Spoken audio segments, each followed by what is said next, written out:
Hello, in this video this week we're overhauling the carburetors fitted to the CB550, the PD46 carburetors as seen here. We're overhauling them and rebuilding them as well. Come along, you never know what you find. These carbs are fresh.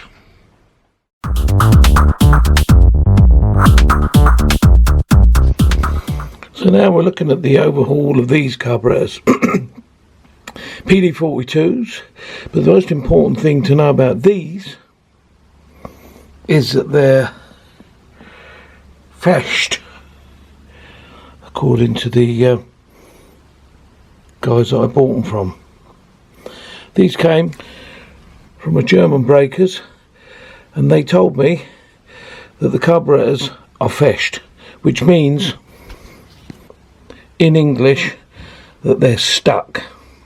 But it might well be that they've already had these apart or tried to take them apart and found out that they're stuck and then have sold them to me, but I'm about to find out. So what I'm going to do now, I'm going to go round with a screwdriver and loosen every single screw off, just so I know that when I come to strip down I'm not going to find a seized screw. Nothing more annoying than trying to sort out a seized screw once you're halfway through dismantling.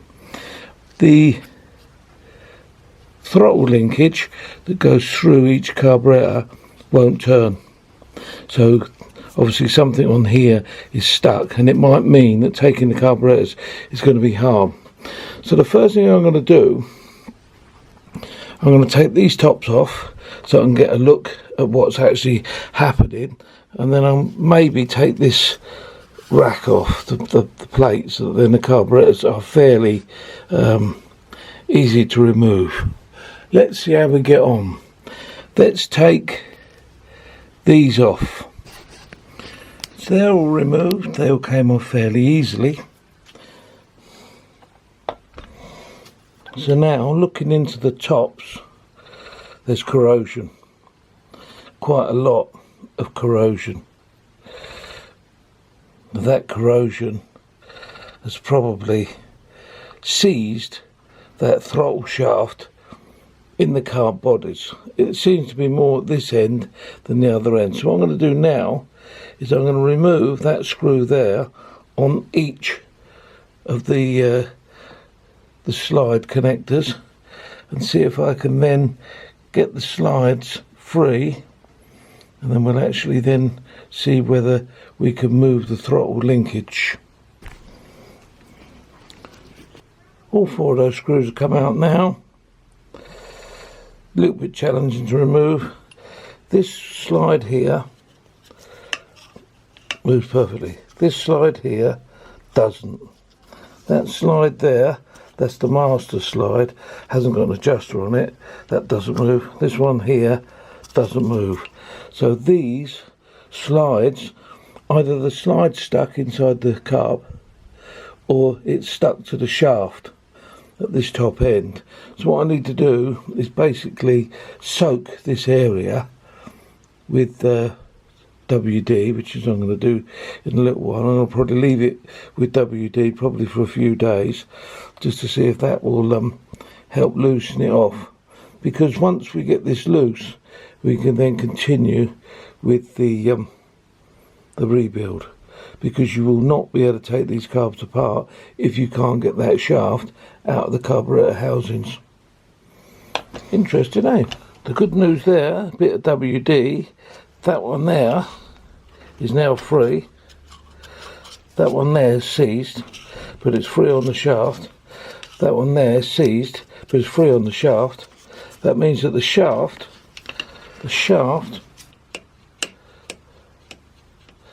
now turns, and because the shaft turns, that means we can remove each carburetor from the rack, and then all we've just got then is a stuck slide, which we can do several things with in order to thing. And we've only got two slides that are stuck, because that one's working and the end one's working, so there's only two middle ones which don't work. So let's strip the front off now, so we can then attempt to remove the carbs into separate entities. So undo all of these bolts and take this plate off. There you go, all the bolts are out. So let's now see if this can be coaxed to come off.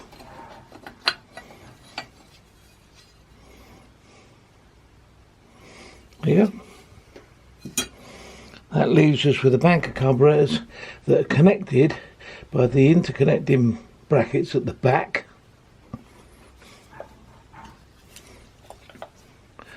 These ones, we can just quickly whip those off, because that doesn't take a minute.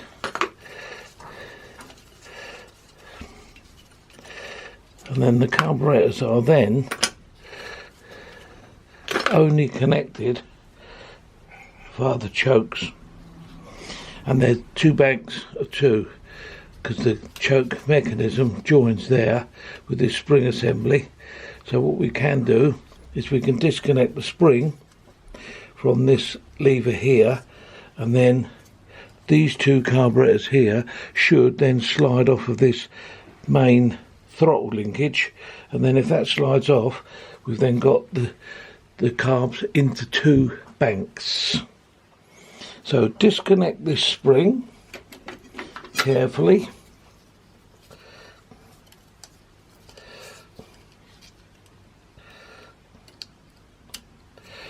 Which allows that then to operate separately. And then basically, as you can see, look, it's coming apart.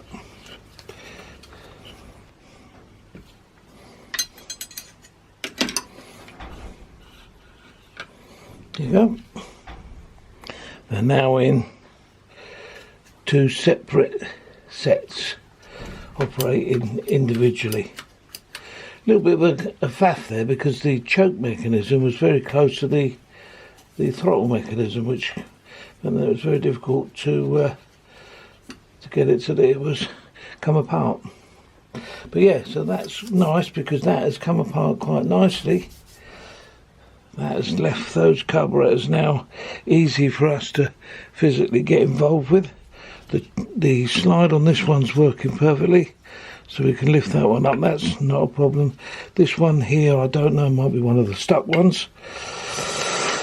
But we can now put the carbs in a separate location and attack individual sections. So we remove the two screws for the choke. Now we're going to remove the choke flap. So now this carb now should disconnect from the others. There you go.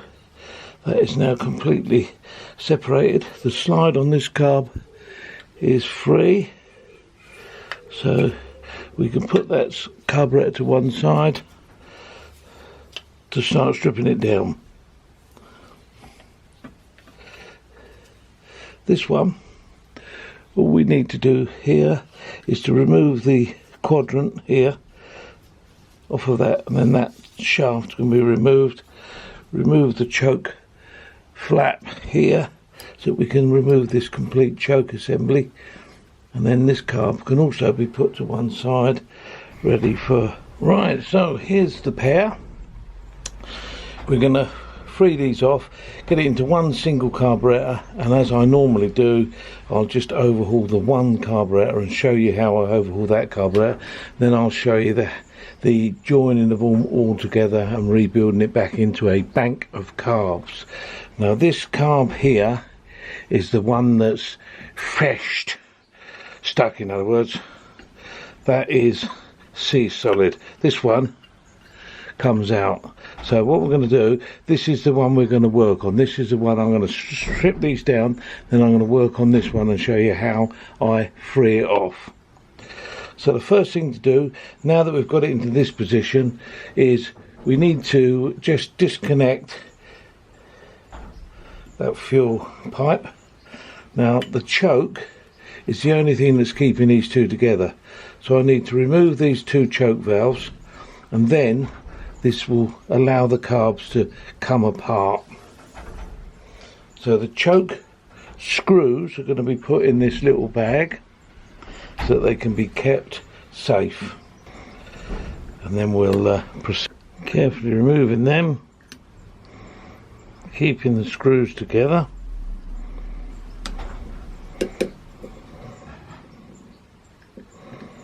Once those screws are removed, the choke flaps can be pulled out, and then basically these two carburetors, there's no real reason then why they can't come apart. Just lever this nice and gentle piece of pipe there, and then look, that comes apart. This thing can come out of here, which we'll do in a minute, but this carburetor, as you can see now, is completely on its own, so we'll put that to one side and that'll be overhauled separately. So let's have a look at this one. This is the one that's feshed. So I like saying feshed, funny isn't it? So now what we've got to do, we've got to look at this choke operating rod. But there's a bit there which is the choke rod. Notice this choke rod is a separate entity, so that passes through, and there is a spring which activates it. Now when we come to reassemble it, it's a little bit involved, a little bit like the CX500 ones, very similar in fact to the way that the CX500 one works. That's the choke arm. Now this mechanism has got the little spring on it, which is the spring that operates the choke rod, so we'll keep that on there so it doesn't get lost. And then there is a spring which activates this. Now this is retained on the shaft with a small circlip. So we break that circlip off, remove this and the spring, and then that then in its entirety is removed.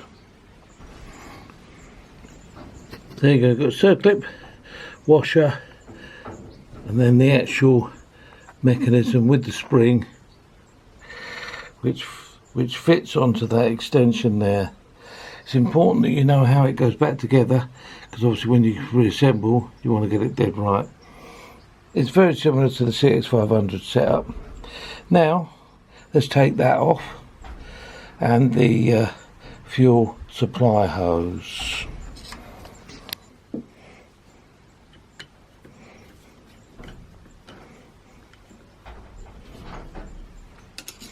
That just screws off, simple. Hose just comes off, simple. So pretty much these are fairly simple carbs, there's not a lot on them externally, so they're quite easy carbs to overhaul. Now we're going to remove the drain bolt, and let's remove the float chamber and the air valve. So first of all,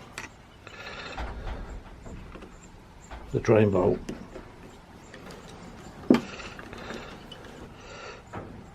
Drain bolt removed.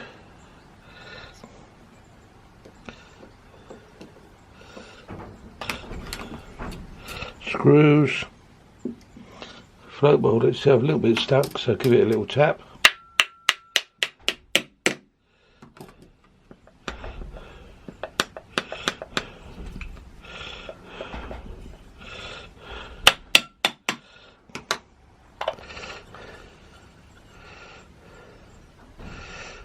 Gives you an idea what's inside. Been left a little while since this run. There's the float jets. Remove the pilot air screw. Now the interesting thing on this, there's supposed to be a spring, washer, rubber ring. There isn't.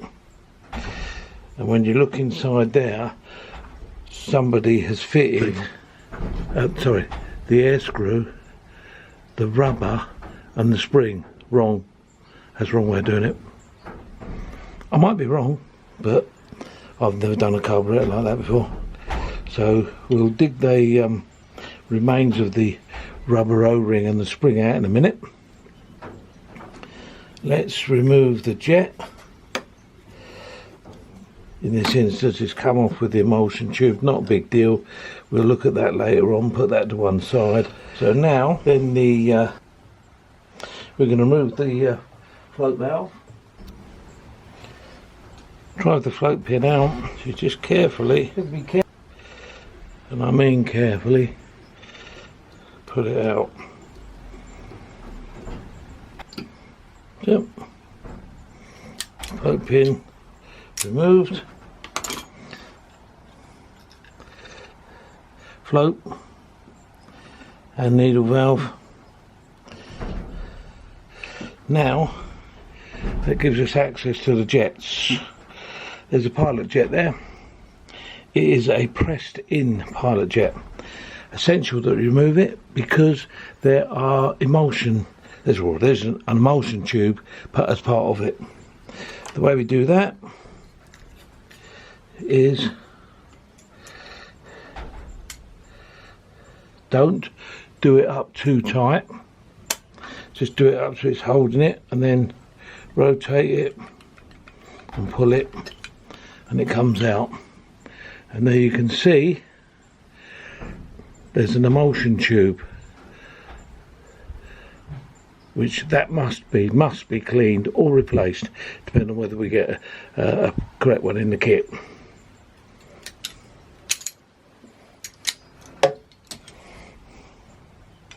So now, because the slide is stuck, we cannot do anything else to the float assembly or float chamber until this is removed. So how are we going to remove this? Well, it's seized in there. The slide is gummed up, so you can give it a bit of a soak in all sorts of things. Carb cleaner is a great way. Eat.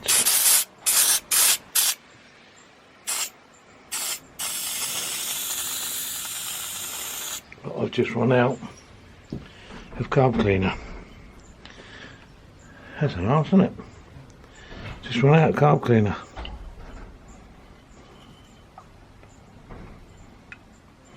So we've got to somehow get that free. When that's free, we can pull that out, and then this carburetor will be disassembled, and then fetched is no longer an issue with these carbs. We can then rebuild them carefully, properly, and turn them into really nice carbs. Another nice set of carbs. It looks as though somebody's overhauled them. Run out of bloody carburetor cleaner, and I. So, however, I've got to wait to get some more carburetor cleaner. That is solid. That is solido. Or there's something else I can do. I will drop it in there and leave it for about a week.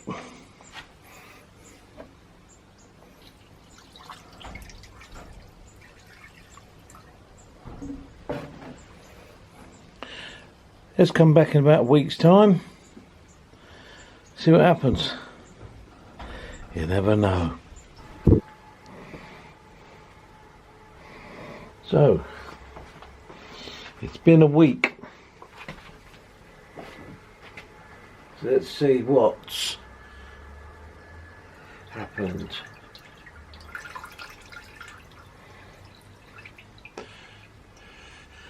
Let's have a look. Let's have a look. Oh.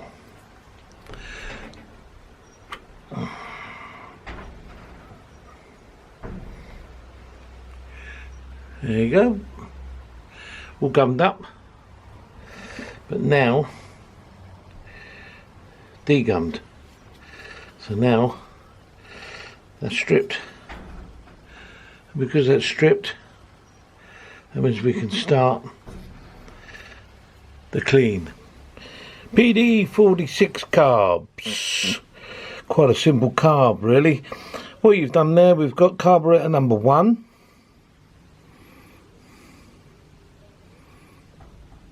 And we're going to rebuild just this one carb, because obviously it's going to be the same procedure for the other 3.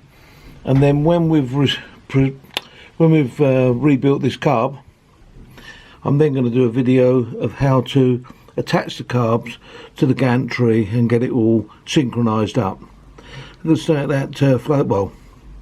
Right, so the first thing we've got to do is look at what we are not going to be using, what comes in the kit that we're going to use, because we won't necessarily use everything that's in the kit, but let's find out what we will, what we won't. So there you go, 2 piles now. This pile here is everything that we're going to use. Obviously it's got to be cleaned up. I am using the original pilot jet because it's a pressed in one, and they don't give you a replacement pilot jet. Normally I'll replace the pilot jets if they're available, but it's not available, so I'm going to have to clean that. The slide and needle assembly, it's got to be disassembled yet to remove that needle, clean that up and see what that looks like. Here is what's not going to be used, what is going to be replaced in the kit. There's the pilot air, the bolts, the needle jet, the float valve, springs and the main jet. Everything else is going to be cleaned and then reused. So now the job now is to clean this all up and then start the rebuild. So when you're removing this from the slide, because you want to take the needle out, there are 2 screws, 2 Phillips screws down inside there, which you have to remove nice and carefully.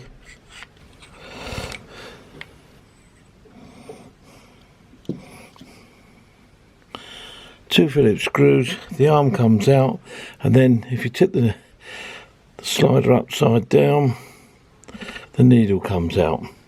So now you can give these a real good clean and then examine the condition of the needle, because obviously if the needle's no good you'll probably be replacing it.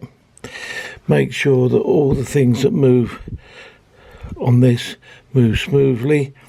There's the adjuster, so then we can clean that up as well. And then this is one of the slides that was feshed.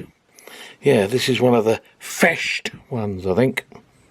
So clean all that up, nice and smooth, and then we'll see how we get on. So those bits are cleaned up okay.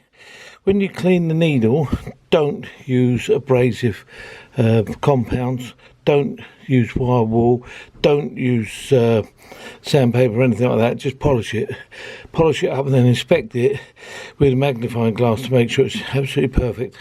This particular carb, you can see the clip is in the second ring.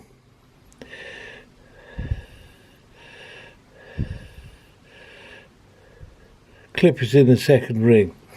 So now, drop the needle into the piston slider, then put this back in the way that it originally came.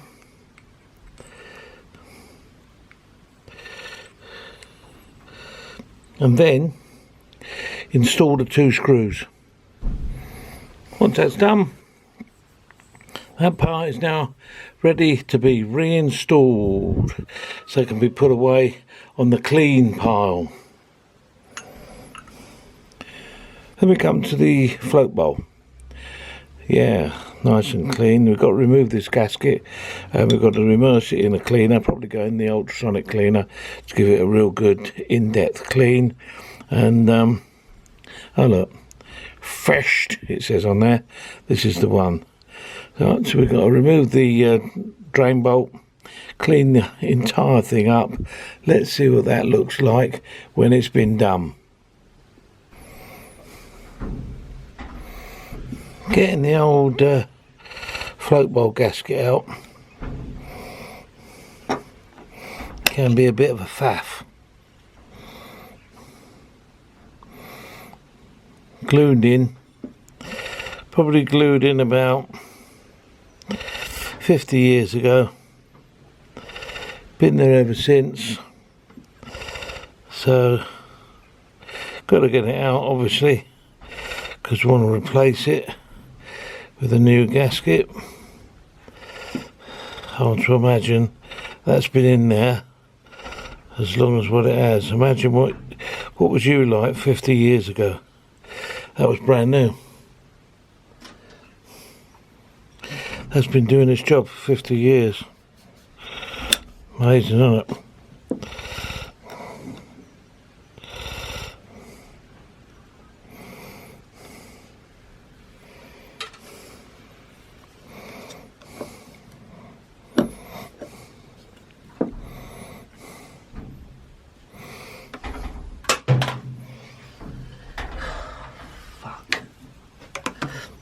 Give it a good clean up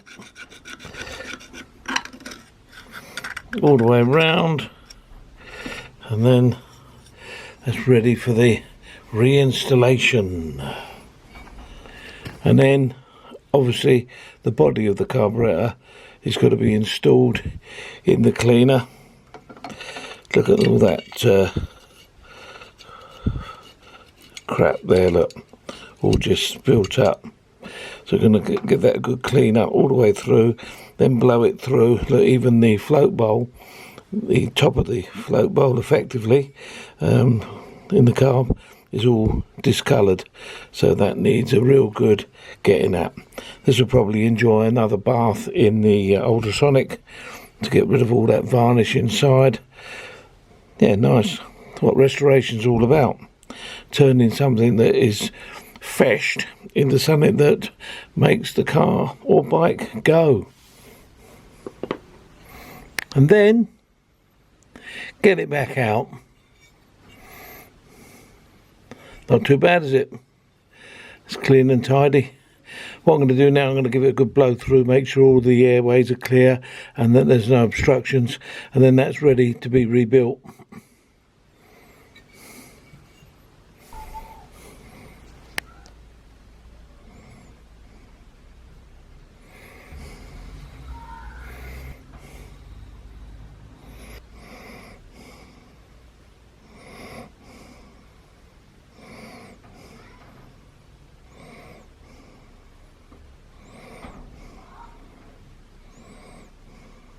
So here we are with the float chamber. Now what we're going to do now is we're going to fit the float chamber gasket. Now the float chamber gasket has to be fitted, it has to be glued into position. Now you'll see this stuff that I've got in my hand and you'll go, oh my god, no, no, no, no, no, no, no, no. But in this instance I can say yeah, because watch. You apply a little bit of instant gasket all the way round. All the way round, right? All the way round, like you would do it normally, right? Now, of course, this is the way a bodger does it. Bodgers do it with instant gasket, I hear you say, and you're dead right, I agree with you. But look what I'm going to show you. That the instant gasket glues the gasket into position, so the gasket is now not going to fall apart, not going to come off. Now what we need to do now is any huge excess wipe off. No, I hear you say, and I agree with you, I do agree with you. And then what we do then is we get the body and we bolt the float chamber onto the body and we leave it for a day, and then when we finished we'll take it off and then we'll carefully scrape every single piece of instant gasket away, but it will be glued into position. So that's how I do it. Okay, so then after a while remove the screws and then take the float bowl off. Be a little bit difficult because effectively the chewing gum instance gasket has glued the float bowl to the carb. See, look, horrendous, isn't it? That's why we don't use instant gasket on carburetors. But all I'm using the instant gasket for here is to stick the seal into position in the carb. Now I'll take it off and then I'll clean all of this gooey crap off, which will leave a nice clean surface, but the seal will be glued into the float bowl. Takes a little while to get all this crap off, but it's a good way of effectively gluing the rubber into the float bowl. You'll also have to clean the gasket off of the carburetor. Make sure absolutely 100% that none of the bits go into the carb itself. And there you go, finished. Make sure there's absolutely nothing at all around it. Now with the body, it's really important on the body. The next job is you've got to make sure all of the passageways are clear. Now normally you do that with an airline. Yep, I do that with an airline, but I also make sure that all the passageways are clear. These little air tubes in the back, this one should go all the way through to the emulsion tube slot. This one here should go all the way down to the pilot air. Important, this one here, this one is quite closed off. Now this is the air bleed. This is too big, this thing. I'll have to get a smaller one.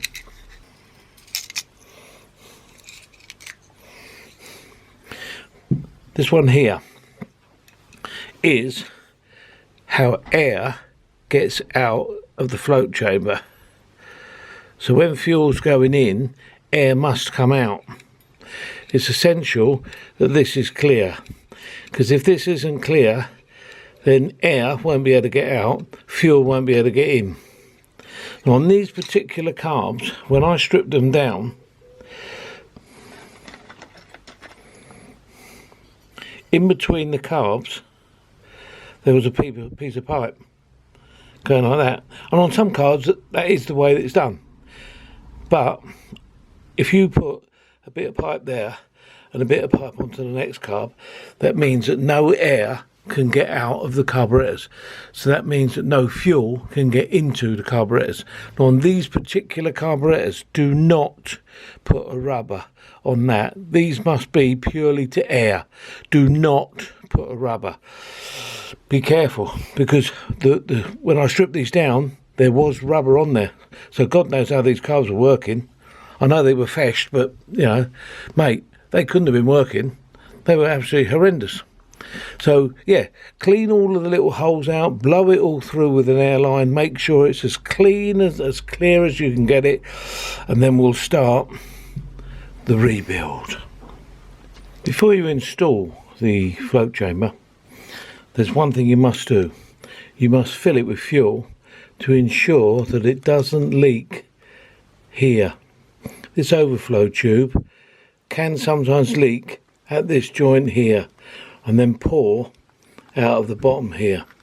Make sure the cut-off valve is in position and done up, and then fill it up with fuel and just leave it to make sure that nothing leaks out from underneath. Fill it with fuel so it covers that connection at the bottom, and then check underneath to make sure there's absolutely no leaks. There we are, now ready for the rebuild. Everything's clean, everything's ready, everything's been checked out, made sure that the pilot jet is clear. I did that about 100 times because I couldn't not check it on a regular basis. So now what we're going to do now is we get the needle jet, drop that in, tap that into position. Just put that in there, just to give it a little tap to seat it. Fit the cleaned, checked emulsion tube. Do that up tight, and when you do that up, that should push that needle jet into position like that. That should now be raised, as you can see there, into the throat. Once it's in position and done up, the main jet goes into position. On these carbs, it's a 90 main jet. That is now in position. Then the pilot jet is pressed in. So we place it in position, and then very carefully tap it down. Once that's tapped down into position, it's now ready to have the air valve put in. Brand new air valve, spring. This is where it must be done. Spring, washer, O-ring. That's not the way it was when I took the carburetor apart. When I took the carburetor apart, it was O-ring, washer, spring. That is the way it must go. Then keep that upright, because you don't want to tip it down, because the O-ring might come off. Push that gently up into there and screw it in until it bottoms. Once it bottoms, gently bottomed, 1.5 turns out, half, 1.5 turns out. That's your basic setting. So, needle jet, emulsion tube, main jet, pilot jet, idle air screw, all in position. Now the next thing is we need to place the new float valve onto the float, and then we lower the float into position, making sure that the valve goes into the seat, and then fit float pin.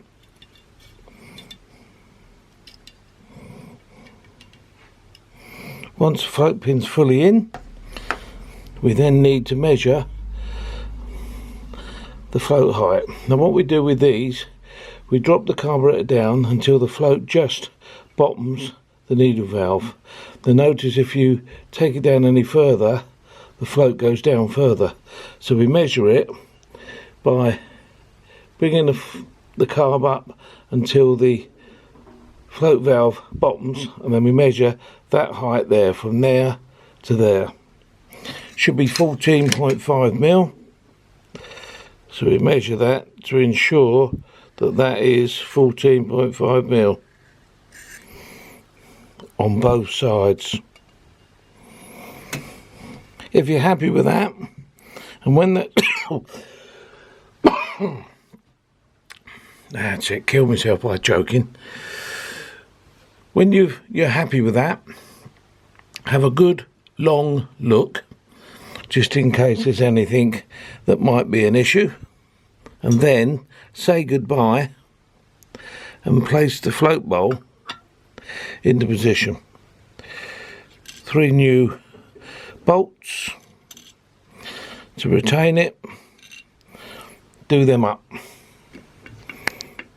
When they're done up, that is the bottom of the carburetor finished. Make sure, see this carb is the end carb, make sure the drain bolt faces the outside of the bike, because another thing with this set of carbs, when I bought them, the float chambers were on wrong.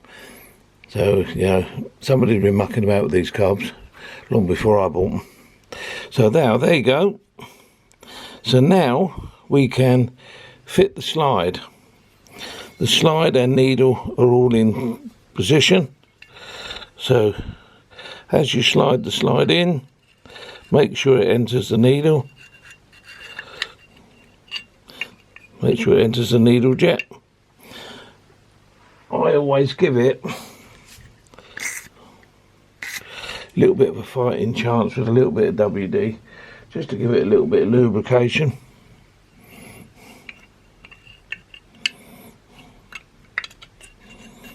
It's nice and smooth.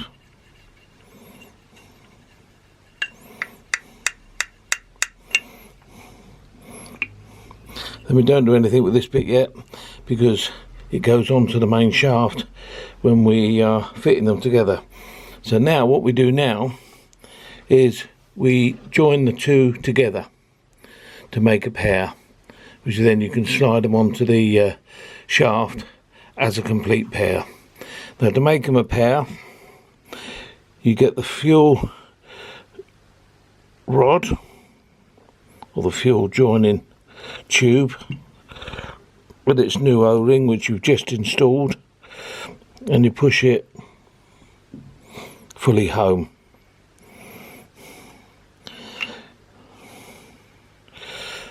We also need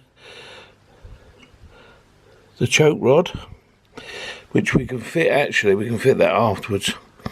So now we can get the next carburetor in the line, number 2, and slide that into position, and we do the same with number 1 and number 4 and number 3 to make 2 sets, and then we can pass the rod through it. So on this section of the rebuild then, we take carb number 4, the end carb, then we take the central rod, pass it through, and then put it into the slide. Then we need to put a screw in there and do it up like so. So now when the shaft rotates, slide goes up and down. Then fit the fuel interconnecting rod with a new O-ring on. Then you get carb number 3,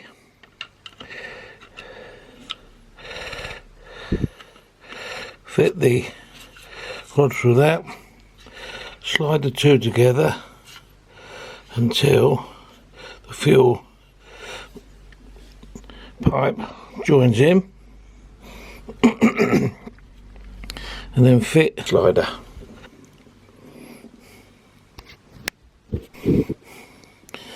Like so, and then you've got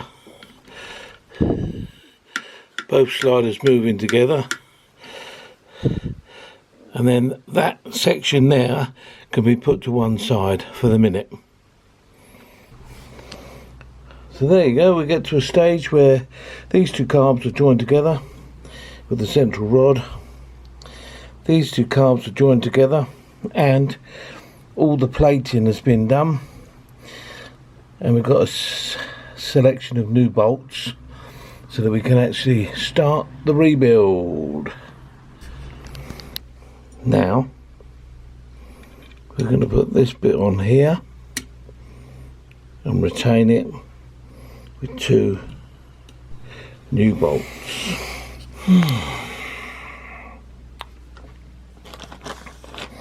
Then the next thing, take the choke rod, push the choke rod through both the carburetors. Don't put the choke flaps on yet, we just want that to be in there loose so we can use that to put the spring on.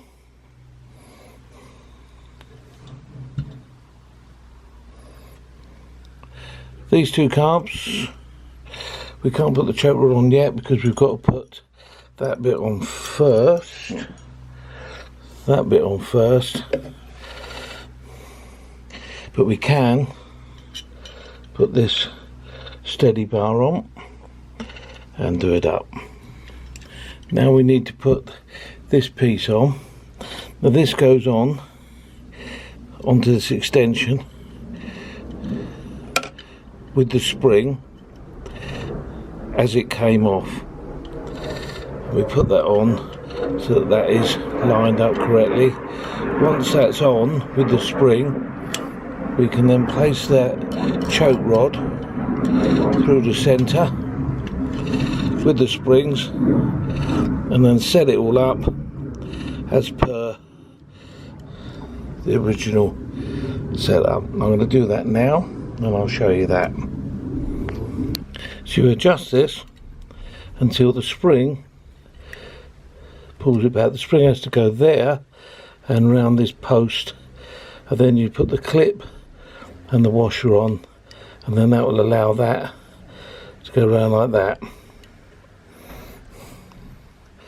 Then you have to put the next spring on so that the next spring clips into that little cutout on that arm, and then the other end of the spring goes onto the choke arm. So you put that on there, feed the choke rod through like that. The choke rod has to go on so that that flange is trapped there. So as that comes back, so that's the position the choke rod has to be in on this carburetor. Right now, so now the joining of the two, we need to make sure that this quadrant little bushing goes on there, and we put that quadrant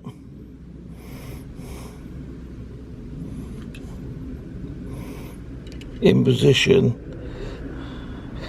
there, like that, and then we have to pass that rod, the main rod, through that quadrant, otherwise it can contact the choke arm, then it's a bit of a faff, which I noticed when I took it apart. So you feed that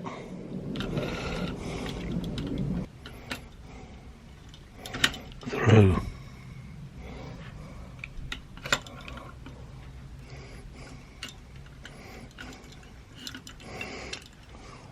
Then you can see the fuel delivery pipe, which keeps jumping out.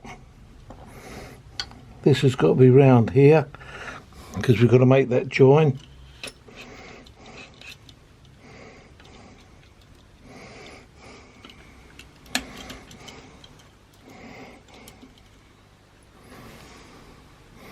Then we have to get that little spring around the other side.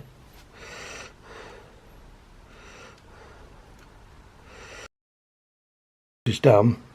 I've put it on the rack, as you can see, loosely, just to sort of give it an opportunity to be together, because you have to do 5 or 6 things all at once whilst you join it together. It's very, very difficult to do it all in one go. Now I'm going to replace the choke flaps. Not easy. I've now attached the choke flaps with the 2 screws. Got the screws hanging, as you can see, because I'm about to put some Loctite on the threads before I do them up, so that then they'll be completely locked. Right, so we get to the stage where we want to fit this spring, this return spring, into position. It's quite strong, so it looks like that. That means then that when you operate this, the spring pulls it back instantly. Right, so synchronization. After the spring's been fitted, we can screw in the throttle stop screw, that one there, and using that throttle stop screw to adjust carb number 2. Carburetor number 2 hasn't got an adjuster at the top. It is the master carb. So when you adjust this, you're adjusting that slide, as well as all the others, up and down, but we're only concerned with the slide of number 2. Get one of these or something similar. You can use a very small drill, anything that's the same size but small, and I place them into the gap between the body and the slide, and then turn the adjuster until you can't pull the item out. It's exactly like doing the valve clearances on an overhead valve engine. Just gently turn it until it's just gripping it very slightly, and then once you're happy with the position, try it in each of the other carbs to find out if it fits. And then what we do now is we adjust each individual carb using these adjusters. Peel at the top, you undo this nut, then you turn the central screw piece and you use the screw to adjust each carb, nip it up, then do a test of testing all 4, open it up, shut it down, and they should all be exactly the same. That's how you do synchronization on a bank of carbs. So what we're going to do now, we're going to undo all 3 of these lock nuts so that we can then adjust each carburetor separately. So now we can adjust this screw up or down until the slide on the carb we're adjusting feels exactly the same with this rod as what it does on number 2. At that point, once you've done that, hold that still with the screwdriver and use the 8mm spanner to do that nut up without moving the adjuster. And you do that with all 3 carbs, and then we do another test to see if they're all the same. And then once you've done that, you can open and close the throttle a couple of times to make sure that it's been moved. Open the throttle a couple of times, and then get your adjusting rod and go and feel each carburetor, because that way then, if they're all 4 are as they were before, you know that you have synchronized. If you get any issues, redo it, and you redo it until you can flick it a couple of times and then do it again, and it feels the same through all 4. When you've got all 4 feeling exactly the same after a flick of the throttles, then make sure everything is tight in that area, and then we'll refit the top bodies using new gaskets. So there you go, 4 new bolts, 4 new gaskets and 4 highly polished covers.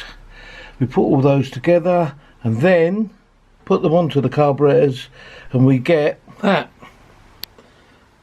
That looks nice, all fitted up, all synchronized, set up, ready to go onto somebody's bike and be an absolute joy to own. PD46 carburetors, strip down, clean, rebuild, resynchronize, refit to your bike. Hope this has been of use to you. Let me know if there's anything you would like to know or you'd want me to see, and yeah, go from there. Take care, see you soon, and